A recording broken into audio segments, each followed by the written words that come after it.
I'm not really clear on the details. It's just what I heard. They heard I didn't do well. They heard there were complaints about me. They heard I didn't fit in. So my year-end bonus was $250, no more, no less. The perfect disrespect. I gave up completely. My voice calm. Melissa, I understand.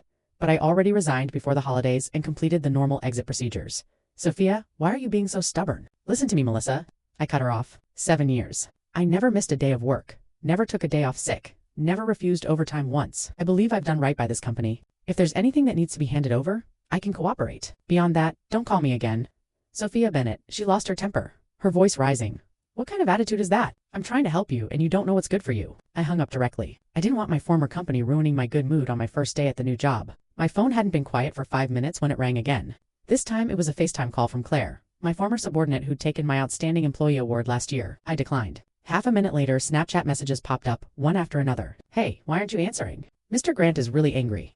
Please reply. You're usually so reliable. Why? Are you being so difficult this time? Don't make things hard for Mr. Grant.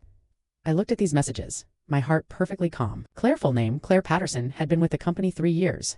I was the one who trained her from an intern. I taught her how to negotiate with clients, how to step in when projects had problems, but she took my credit and my year-end bonus. My phone buzzed again. She sent a long message, probably panicking because I hadn't replied. Look, I know you're upset about the bonus, but you can't blame the company for this.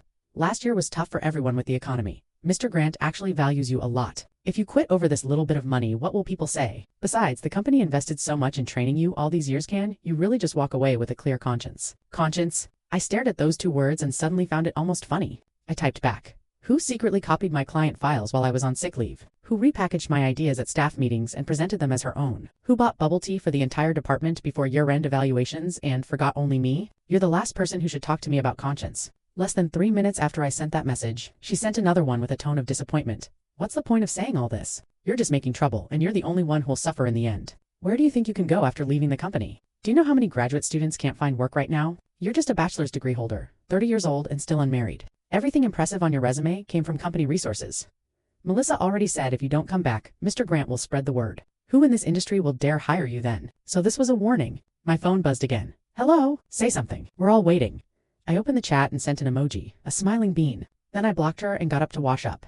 My new job today was at Horizon Group, our former company's client, the one with the $8 million project. The client contact was Mr. Walker.